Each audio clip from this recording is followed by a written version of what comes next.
पुत्री को प्रकट करके, और क्या हुआ कि वह कौन है? वह माँ भगवती जगत जननी दुर्गा मैया की ही अंश से प्रकट हुई है। उसका नाम दक्षिणा है। क्योंकि यज्ञ करते हैं लेकिन उसमें दो महत्वपूर्ण शक्तियों का प्रभाव है। किसका? दक्षिणा का और फल का। यज्ञ नारायण अकेले एकदम अधूरे हैं, इसीलिए ब्रह्मा जी ने दक्षिणा मैया को प्रकट किया है। जब दक्षिणा को प्रकट किया तो क्या हुआ कि ब्रह्मा जी ने दक्षिणा का विवाह यज्ञ नारायण भगवान के साथ कर दिया और समस्त मानव जातियों को, ब्राह्मणों को यह नियम बताया कि जो भी इस संसार में यज्ञ करेगा, हवन करेगा, धार्मिक कृत्य करेगा, तो क्या होगा कि इन दोनों का विवाह हो गया, यज्ञ का और दक्षिणा का। तो महाराज ब्रह्मा जी ने ऐसा वरदान दिया, ब्राह्मणों को बताया कि जब तक यज्ञ के बाद कोई भी व्यक्ति जब तक ब्राह्मणों को दक्षिणा ना दे तब तक यज्ञ पूर्ण नहीं माना जा सकता। जब यज्ञ कराओ तो दक्षिणा अवश्य देनी चाहिए, और इतनी जिससे सामने वाला ब्राह्मण संतुष्ट हो जाए। और यदि हम ऐसा नहीं करते हैं तो यज्ञ का कोई भी फल हमें प्राप्त नहीं होता है। क्योंकि यज्ञ नारायण की पत्नी कौन है? दक्षिणा महारानी। अब इनका विवाह हो गया तो सूत जी महाराज कहते हैं इनके विवाह उपरांत यज्ञ नारायण के तेज से मां दक्षिणा महारानी के गर्भ से एक पुत्र का जन्म होता है। उसका नाम क्या है? फल। और उसका क्या कार्य है कि जो भी इस संसार में यज्ञ करता है और इसके पश्चात ब्राह्मणों को दान देता है, तो जब आशीर्वाद देते हैं ब्राह्मण जन, तो इन दोनों का पुत्र है फल, उस मानव को फल की प्राप्ति होती है। इसीलिए यज्ञ के पश्चात दक्षिणा अवश्य देनी चाहिए, और नहीं दिया गया तो वो व्यर्थ माना जाता है, ऐसा शास्त्रों का मत है। और इनका पुत्र है फल, तभी आपको फल की प्राप्ति होगी। शास्त्र कहते हैं विधिहीन मंत्र सृष्टान्नाम मंत्रहीनम दक्षिणाम। यदि भोजन बनाएंगे और भोजन पकाने की विधि में यदि कहीं भोजन कच्चा रह गया और उसे हमने ग्रहण कर लिया तो वह हमारे लिए विष के तुल्य हो जाएगा। सत्य है, यदि भोजन कच्चा रहा, कोई त्रुटि हुई तो हमारे शरीर को हानि पहुंचेगी, वह विष के तुल्य हो जाएगा। और क्या? मंत्रहीनम दक्षिणम। यदि यज्ञ में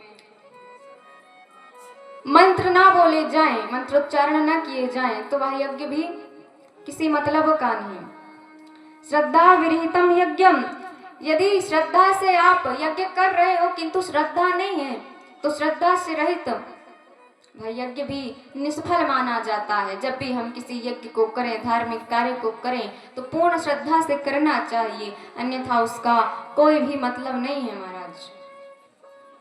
और तामशम परिचक्षते, इसी प्रकार से यज्ञ में यदि दक्षिणा नहीं देंगे तो हमारे यज्ञ करने का भी कोई सार नहीं है। जय हो। बोलिए दक्षिणा महारानी की जय। यज्ञ नारायण भगवान की जय हो। इसीलिए दक्षिणा अवश्य देनी चाहिए और कभी ब्राह्मणों का अपमान नहीं करना चाहिए। धर्म पूर्वक अपना जीवन व्यतीत करना चाहिए और यह यत्न करना चाहिए कि हमसे जीवन में कभी कोई पाप ना हो जाए। अच्छे कर्म करते हुए और ईश्वर में ध्यान लगाते हुए अपना जीवन व्यतीत करें। यही हमारे मानव जन्म का सार्थक भाव है। और उसमें भी यह घोर कलिकाल चल रहा है। कलयुग में तो केवल और केवल हरिनाम संकीर्तन सार है। जय हो। प्रथम दिन भी आपको बताया था, और अभी फिर कहेंगे, इस कलयुग में कलयुग केवल नाम आधारा, सुमर सुमर नर उतरहि पारा। कलयुग में केवल और केवल भगवान का नाम सार है, और क्या सुमर सुमर नर उतरहि पारा, जिसका सुमिरन करके सुमर के और हम इस भवबंधन से मुक्त हो सकते हैं। हमसे क्या पाप हुए हैं या क्या गलती हो गई है, इस बात से कोई फर्क नहीं पड़ता है। क्यों? कितने ही बड़े पाप हो गए हैं, किंतु यदि आप माँ भगवती की शरण में जाएंगे, उनसे क्षमा मांगेंगे, उनसे विनती करेंगे कि हे मैया हमारे सारे पापों को क्षमा करो, हमसे गलती हो गई, हमारी विनती को स्वीकार करो, तो कहते हैं, भगवान स्वयं कहते हैं क्या कि यदि कोई कितना ही बड़ा पापी है, कोई बात नहीं, एक बार मेरी शरण में आओ तो क्या होगा। भगवान कहते हैं, सर्वधर्माणि परित्याज्य मामेकम शरणं व्रज, अहम त्वं सर्व पापेभ्यो मोक्षयिष्यामि महाशुचि। तुम सारे बंधनों से रहित होकर के और एक बार मेरी शरण में आओ तो क्या होगा। अहम त्वं सर्व पापेभ्यो, मैं तुम्हें सारे पापों से मुक्त कर दूंगा, और क्या मोक्षयिष्यामि महाशुचि, अंत में तुम्हें मोक्ष की प्राप्ति होगी। इसीलिए ये प्रयत्न करना चाहिए कि हम हमेशा ईश्वर की भक्ति करें। और रामचरितमानस में बाबा गोस्वामी तुलसीदास जी ने बड़ी सुंदर नवधा भक्ति माता सबरी को समझाई है, और उनसे कहा है कि माता यदि एक भी भक्ति मानवों के अंदर आ गई तो उसका परम कल्याण निश्चित है। आइए हम आप सभी नवधा भक्ति श्रवण करते हैं। हम चौपाई बोलेंगे, आप बड़े भाव से इसका श्रवण करें, इसको अपने हृदय में धारण करें और ये संकल्प करें कि एकाध भक्ति हम जरूर अपनाएंगे। जय हो। और चौपाई बोलने से क्या होता है पता है? मंत्र महामणि विषय व्याल के, मेटत कठिन कुअंक भाल के। यह जो रामचरितमानस की चौपाइयां हैं, यह केवल चौपाई नहीं है, मंत्र महामणि विषय व्याल के, महामंत्र के समान है, जो क्या करता है, मेटत कठिन कुअंक भाल के, हमारी मस्तकों में कहीं कोई गलत रेखाएं चित्रगुप्त से हो गई है, कुछ अनिष्ट होने वाला है, तो उनको उच्चारण करने से मेटत कठिन कुअंक भाल के सारे भाग्य की रेखाओं को बदलने का सामर्थ्य यह चौपाइयाँ करती है। इसलिए बीच बीच में हम ये चौपाइयाँ आपको सुनाया करते हैं। आइए चलते हैं नवधा भक्ति की तरफ, सभी बड़े भाव से श्रवण करेंगे। बोलिए अम्बे मैया की जय। प्रथम भगति संतन कर संगा, प्रथम भगति संतन कर संगा, प्रथम भगति संतन कर संगा, प्रथम भगति संतन कर संगा, प्रथम भगति संतन कर संगा, प्रथम भगति संतन कर संगा, प्रथम भगति संतन कर संगा, प्रथम भगति संतन कर संगा। ओ शरीर जय हो।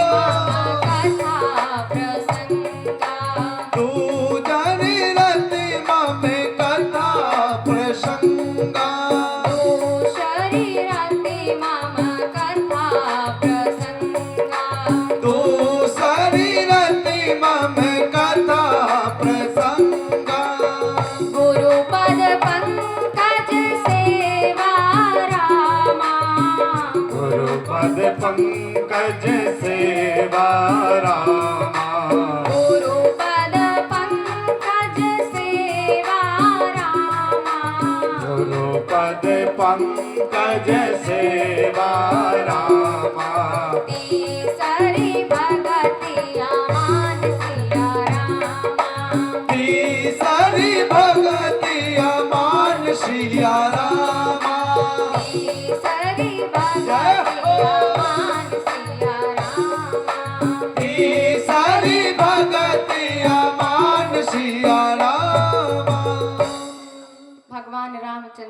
वनवास के समय में माता सबरी के आश्रम में उनको दर्शन देने के लिए जाते हैं और समस्त संसार को शिक्षा देने के लिए नवधा भक्ति उनके सामने प्रस्तुत करते हैं। और क्या कहते हैं भगवान ने अपने मुख से कहा, प्रथम भगति संतन कर संगा। पहली भक्ति क्या है? संतों का संग करो। तो क्या होगा? संतों का संग करने से हमारा चित्त शुद्ध होगा।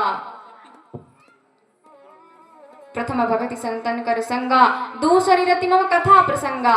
संतों का संग करो और दूसरा क्या? मेरे कथा प्रसंगों से प्रेम करो। यदि मेरे कथा प्रसंगों से प्रेम करोगे, कथाओं को श्रवण करोगे, तो निश्चित रूप से आपका कल्याण होगा। और जो भगवान की कथाओं में मन नहीं लगाता है और उनकी कथाओं की निंदा करता है, तो उनके लिए क्या कहा गया? जो निंदे यदुपति कथा अग हरिणी मनहार, ते सत जन्म प्रयंत लगी स्वान हो ही दुखकार। जे निंदे रघुपति कथा, जो भगवान की कथा की निंदा करता है उसका क्या परिणाम होता है? ते सत जन्म पर्यंत लगी, 7 जन्म तक स्वान हो ही दुखकार। जय हो। उसे स्वान कुत्ते की योनि प्राप्त होती है और कुत्ता नहीं, कष्टकारी योनि प्राप्त होती है। इसलिए कभी भी भगवान की कथाओं की निंदा नहीं करनी चाहिए, उसमें मन लगाकर श्रवण करना चाहिए। दूसरी रतिमा कथा प्रसंगा, और क्या?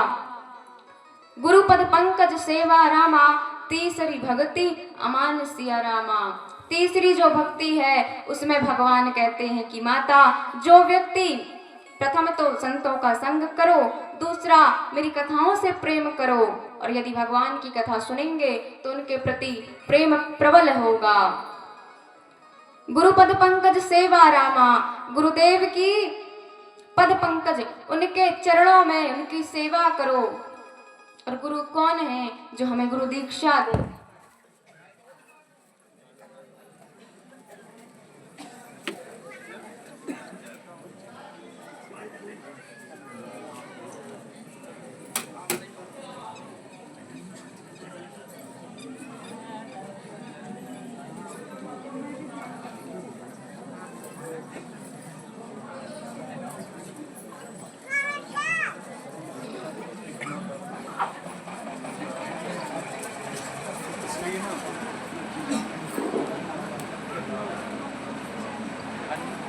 श्री राधे।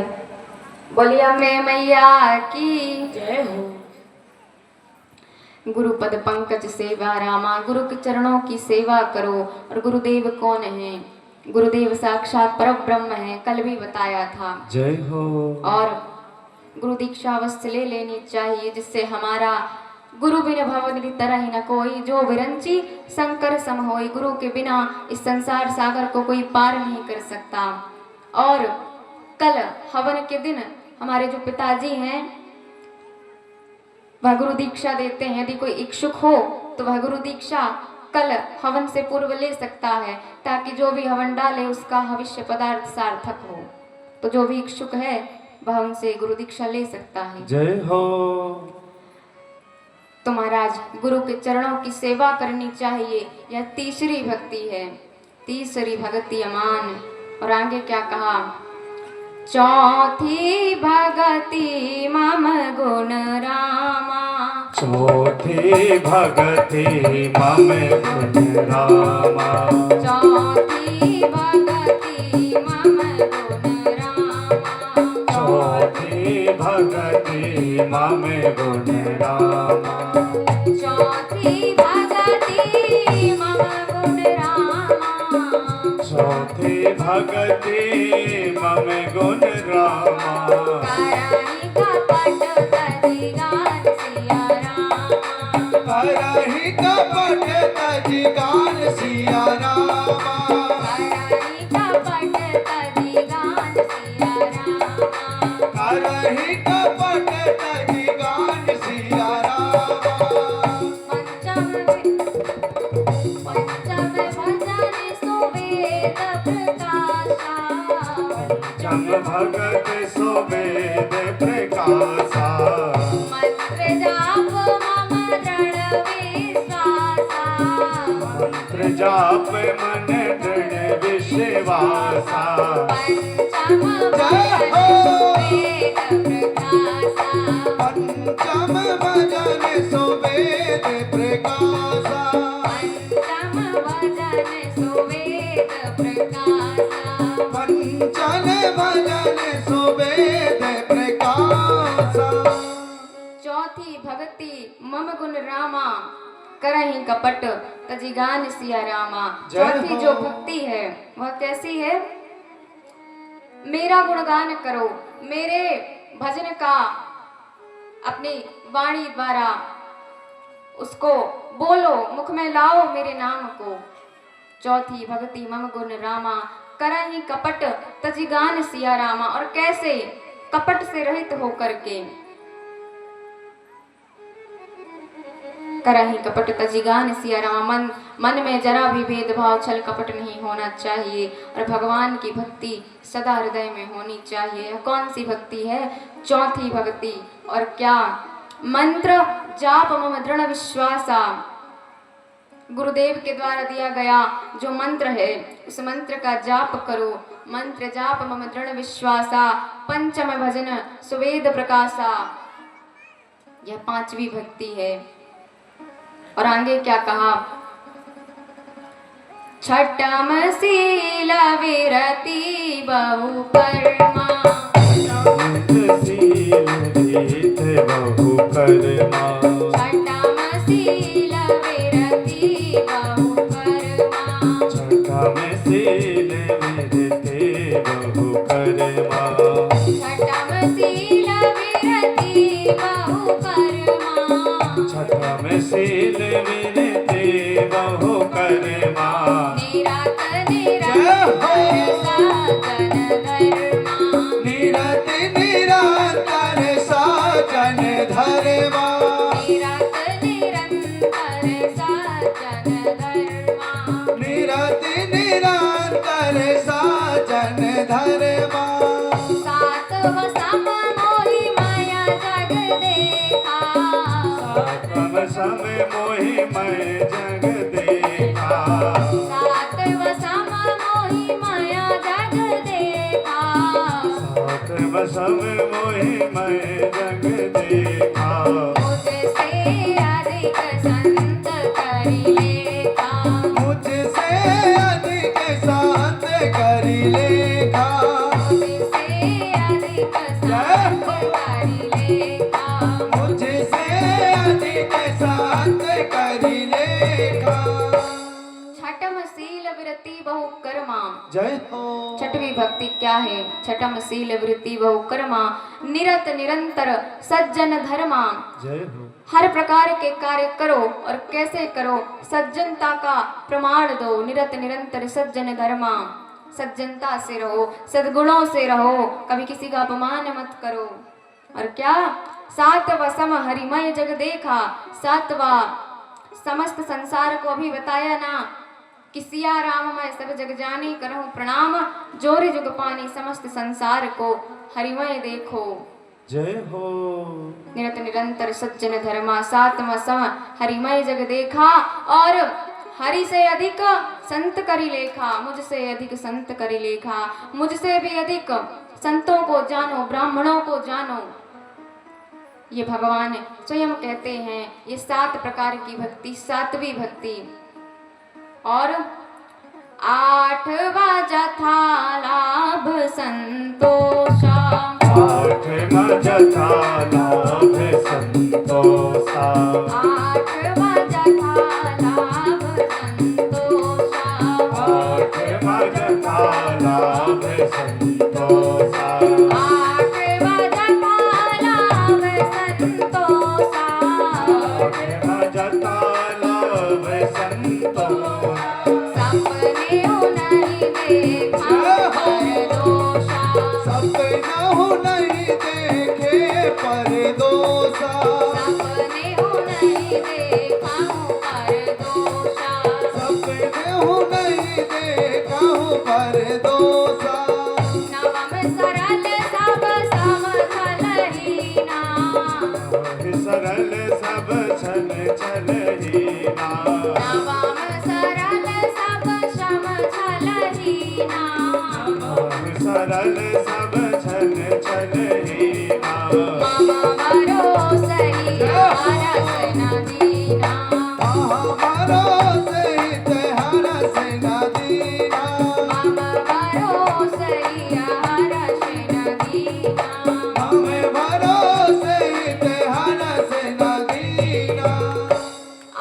जथा लाभ संतोषा, जितना मिला है उतने में ही संतुष्टि रखो, संतोष रखो, संतोषम परम सुखम, ज्यादा की आशा नहीं करना चाहिए, यह पाप का सूचक है। 8वां जथा लाभ संतोषा, सपने नहीं देखे पर दोषा, कभी किसी में दोष नहीं देखिए और सभी को अच्छा समझकर भगवान का स्वरूप उसमें जान करके, सिया राम का स्वरूप देख करके और सज्जनता से जीवन व्यतीत करें, यह 8वीं भक्ति है। 9वां सरल सब सब छलहीना, 9वीं भक्ति क्या है कि छल से रहित रहो, निंदा पाखंड छल कपट से रहित रहो, यह 9वीं भक्ति है। और जब ऐसे रह करके अब भगवान की भक्ति करेंगे तो क्या होगा, मम भरोस ही हरस न दीना, मेरे भरोसे हो जाओ, राम की शरणागति में हो जाओ, तो क्या होगा, भगवान स्वयं ही सारा भार संभाल लेंगे। बोलिए राजा रामचंद्र भगवान की जय। आइए हम सुंदर माता रानी का भजन करते हैं। इसके पश्चात एक विशेष दानव मरने को रह गया है। आपको पता है कौन? माता रानी ने किन किन प्रमुख असुरों का वध किया है? प्रथम तो हमने सुन लिया, मधुकैटभ, शुंभ निशुंभ, चंड मुंड, रक्तबीज। अब कुछ याद आया? महिषासुर। माताएं सही कह रही हैं, महिषासुर रह गया है महाराज अभी, तो महिषासुर का वध होगा। आइए जल्दी से भजन कर लेते हैं, इसके पश्चात महिषासुर का वध भी होगा और फिर कथा आगे बढ़ाएंगे। बोलिए जगदम्बा मैया की जय हो।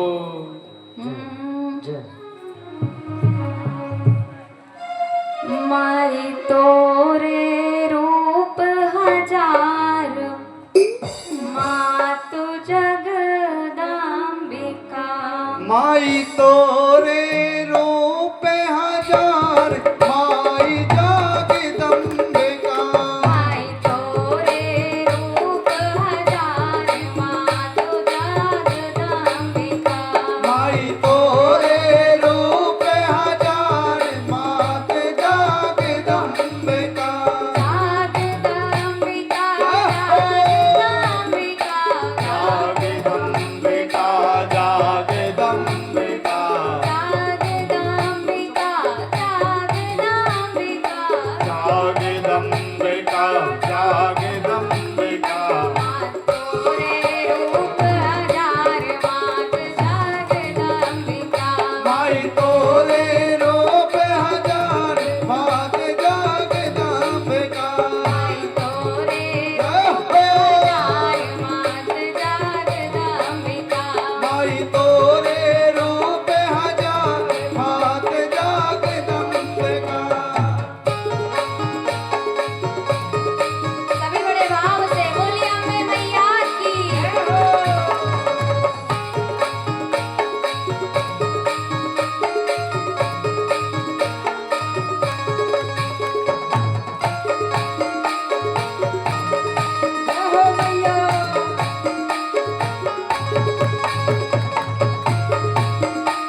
जब तुम्हारी शान माँ देव करे गुणगान। माँ जगतारण लक्ष्मी जय हो। महिमा कही न जाए। माँ जगतारण लक्ष्मी महिमा कही न जाए। माँ जगतारण लक्ष्मी जय हो। महिमा कही न जाए।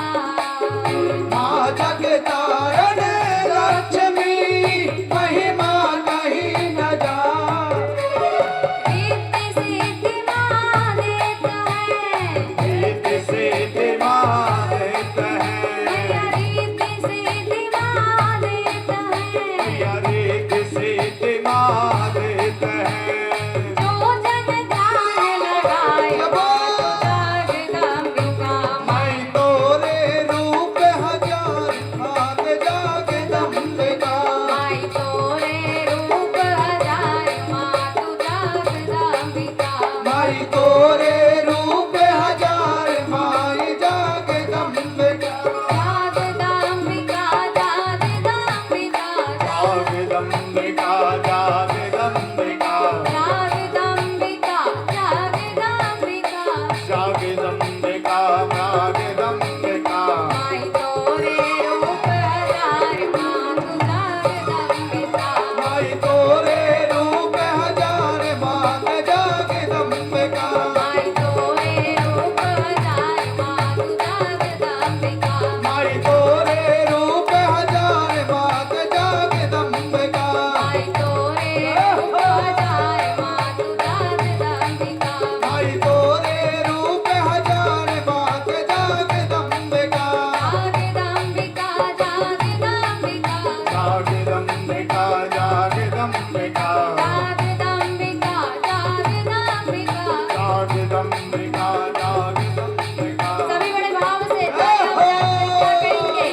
माई तोरे माई तोरे माई तोरे रूप हजार माँ तू जगदम्बिका। मैं तोरे रूप हजार मात जगदम्बिका। माई तोरे रूप हजार माँ तू जगदम्बिका। मैं तोरे रूप हजार मात जगदम्बिका। मैं तोरे रूप हजार मात जगदम्बिका। बोलिए जगदम्बा महारानी की जय हो।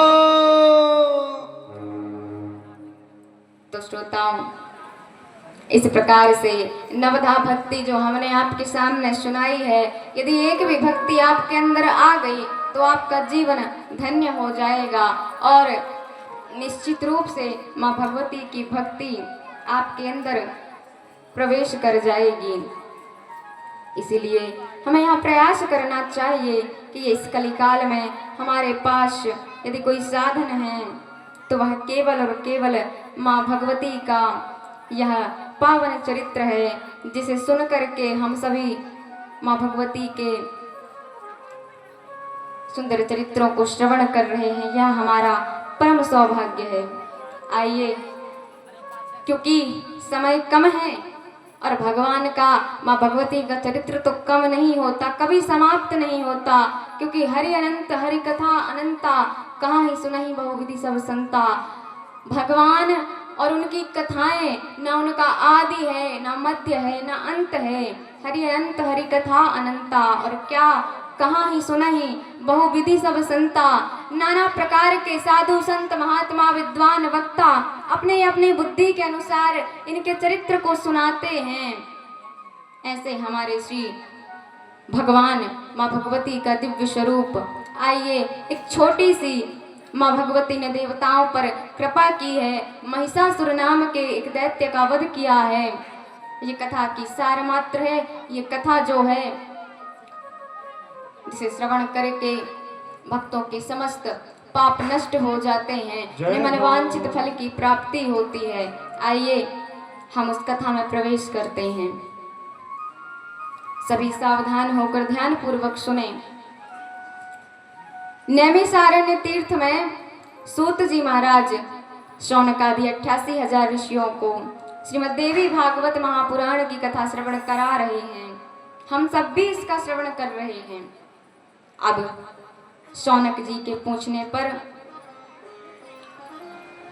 शौनक जी ने कहा, सूत जी, आपने हमें माँ भगवती के इतने सारे चरित्र सुनाए, माता के इतने सारे दिव्य स्वरूप हैं, इनको सुनकर के हमारा जो हृदय है वह गदगद हो गया, हमारे मन को प्रसन्नता हो रही है। हमारा बड़ा सौभाग्य है कि माँ भगवती के इस दिव्य स्वरूप का हमने दर्शन किया, उसको श्रवण किया। अब हमें माँ भगवती की और भी लीलाएं सुनाने की कृपा करिए। शौनक जी की इस प्रकार से विनय को सुन करके और सूत जी महाराज पुनः कथा कहना प्रारंभ करते हैं। सूत जी कहते हैं, ऋषियों, इतने सारे कथा चरित्र सुनने के पश्चात अब अंत में हम तुम्हें एक विचित्र चरित्र सुनाते हैं। शौनक जी और सभी ऋषि महात्मा ध्यान पूर्वक श्रवण कर रहे हैं, आप भी श्रवण करें। सूत जी ने कहा, ऋषियों, प्राचीन काल में एक बार एक महिषासुर नाम का दैत्य हुआ। ये महिषासुर कौन है? महिषासुर एक दैत्य है, राक्षस है। और इसका नाम महिषासुर क्यों है?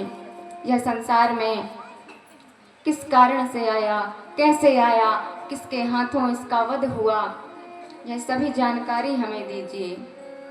शौनक जी के पूछने पर सूत जी ने कहा, यह जो महिषासुर है इसका नाम महिषासुर इसीलिए है क्योंकि इसकी जो माँ है वह एक महिषी है।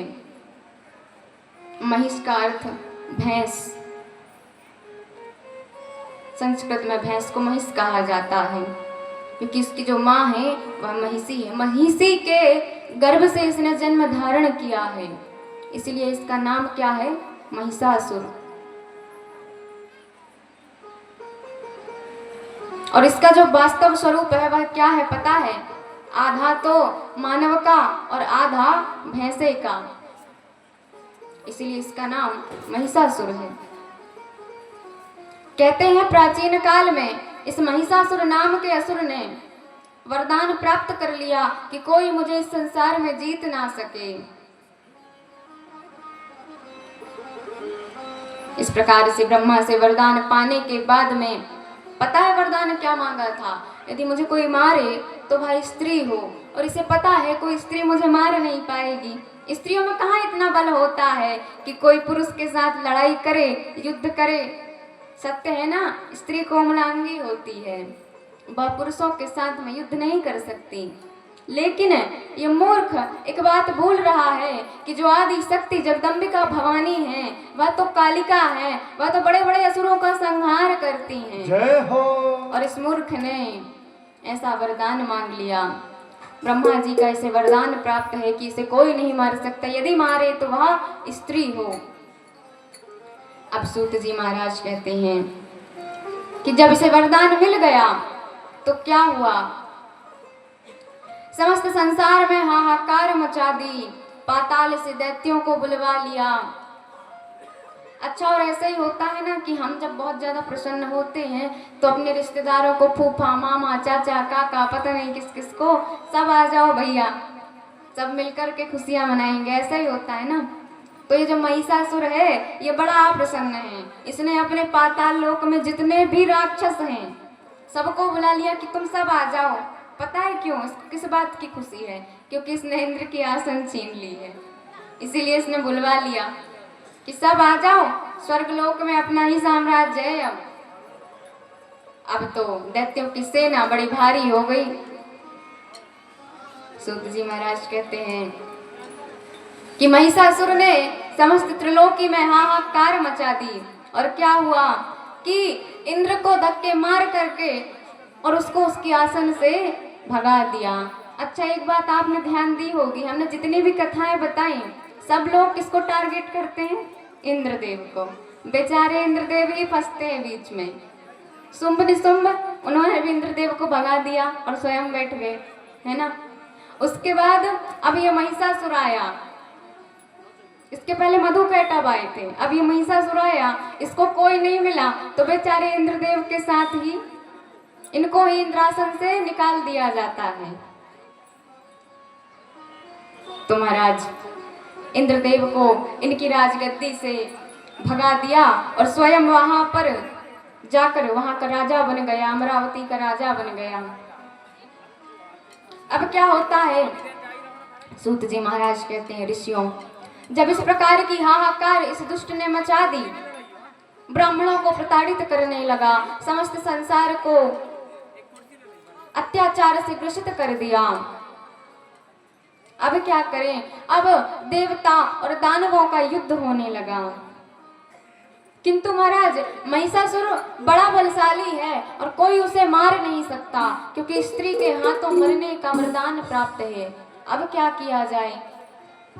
जब देवताओं ने देखा कि दैत्यों की सेना बहुत बड़ी संख्या में है, हम इससे जीत नहीं पाएंगे, तब देवराज इंद्र ने ब्रह्मा जी के पास जाकर के और प्रार्थना की है, विनती की है कि हे ब्रह्मदेव, आप ही हमारी रक्षा करो। अब ब्रह्मा जी गए शिव जी के पास कैलाश धाम और शिव जी से सारा कथा वृत्तांत सुनाया कि एक महिषासुर नाम का दैत्य हुआ है और उसने समस्त संसार में हाहाकार मचा दी है। शिव जी ने कहा, देखिए ब्रह्मा जी, ये आपका हमेशा का चलता रहता है क्या, किसी को भी कुछ भी वरदान दे देते हो और बाद में भुगतना हम सबको पड़ता है। अब उसको वरदान आपने दे दिया, अब इससे कौन निपटेगा बताओ। बिना मतलब उसको वरदान मिल गया, घमंड में आकर उसने इंद्रासन पर हमला कर दिया। ब्रह्मा जी ने कहा, प्रभु जो हो गया तो हो गया, बाद में बात करेंगे इस बारे में, अभी तो देवताओं की रक्षा करो। शिव जी ने कहा ठीक है। तब सूत जी महाराज वर्णन करते हैं क्या कि देवताओं की विनती सुनने पर शिव जी ने उन्हें एक उपाय बताया कि हम सभी को माँ भगवती जगत जननी की आराधना करनी चाहिए। क्यों करनी चाहिए? क्योंकि आपको बताया था जब माँ भगवती ने, पूर्णांबा जगदम्बिका ने त्रिदेवों को उपजाया, सर्वप्रथम आद्या शक्ति इस संसार में साकार रूप में प्रकट हुई। इसके पश्चात उन्होंने 3 पुरुषों को उत्पन्न किया, ब्रह्मा विष्णु महेश और समस्त देवता दानव मानव नाग किन्नर यक्ष गंधर्व पितृ सभी को उत्पन्न किया और सभी को वचन दिया था कि जब जब भी तुम्हारे प्राणों पर संकट आएगा, जब जब भी तुम्हें मेरी सहायता की आवश्यकता पड़ेगी, तब तब मैं तुम्हारा कल्याण करने के लिए, तुम्हारी रक्षा करने के लिए अवश्य ही तुम्हारे सामने प्रकट हो जाऊंगा। शिव जी को वही बात याद आई और उसी के अनुसार शिव शंकर भगवान ने माँ भगवती दुर्गा अष्टभुजी महारानी का स्तवन किया है, उनकी स्तुति की है। उनकी स्तुति की किस प्रकार से? भगवान शिव ब्रह्मा आदि समस्त देवता कहते हैं, हे मैया संसार की जगत माता, आपने मधुकैटभ शुंभ निशुंभ चंडमुंड धूम्रलोचन रक्त बीज जैसे महापापी असुरों का संहार किया है और हम देवताओं की रक्षा की है। जब जब हम सभी को सहायता की आवश्यकता पड़ी है, आपने हम पर कृपा की है। आप जगत की माता हैं, आप शिव की अर्धांगिनी हैं, आप समस्त संसार की पूजनीया हैं, वंदनीया हैं। इस संसार का सृजन, पालन और संहार करने वाली इस संसार की प्रकृति स्वरूपा कारणभूता माता आप ही हैं। उद्भव स्थिति संहार कारणिम क्लेशहारिणीम। इसीलिए हे माँ भगवती पूर्णांबा भवानी, आप हम सभी पर, इन देवताओं पर कृपा करो मैया और इनका कष्ट दूर करो।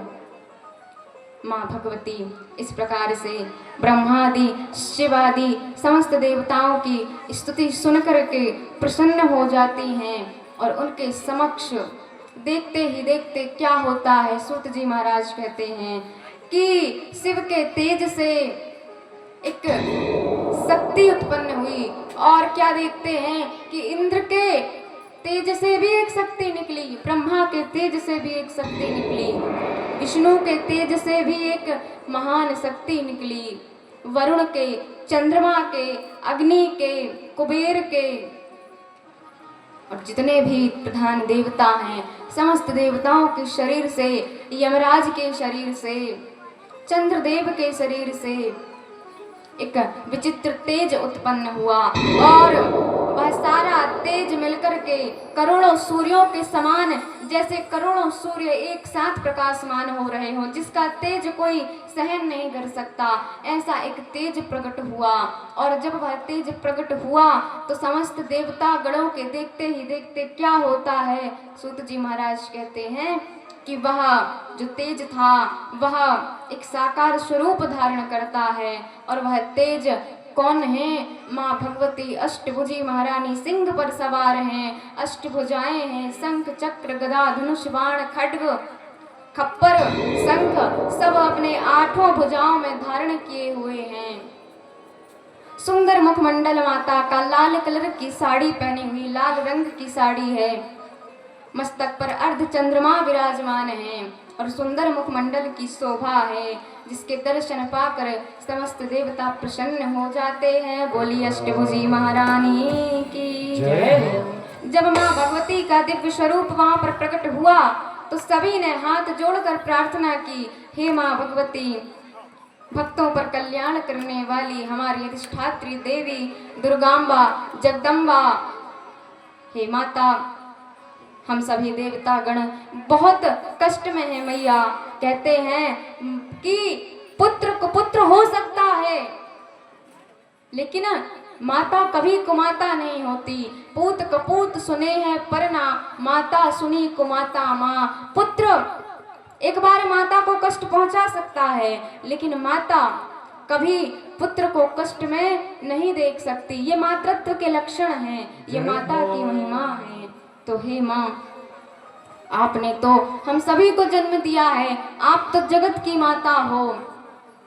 हम आपसे विनती करते हैं, आपकी शरण में आए हैं कि हम सभी को इस महिषासुर नाम के दैत्य से हमारे प्राणों की रक्षा करो, अन्यथा यह समस्त संसार का, समस्त त्रिलोकी का सर्वनाश कर देगा माता। जब इस प्रकार से माँ भगवती ने उनकी विनय सुनी, तब माँ भगवती अपना विराट कालिका स्वरूप धारण करके और देव और दानव का जहाँ जिस युद्ध भूमि में संग्राम हो रहा था वहां पर जाकर के और खड़ी हो जाती हैं, जहां पर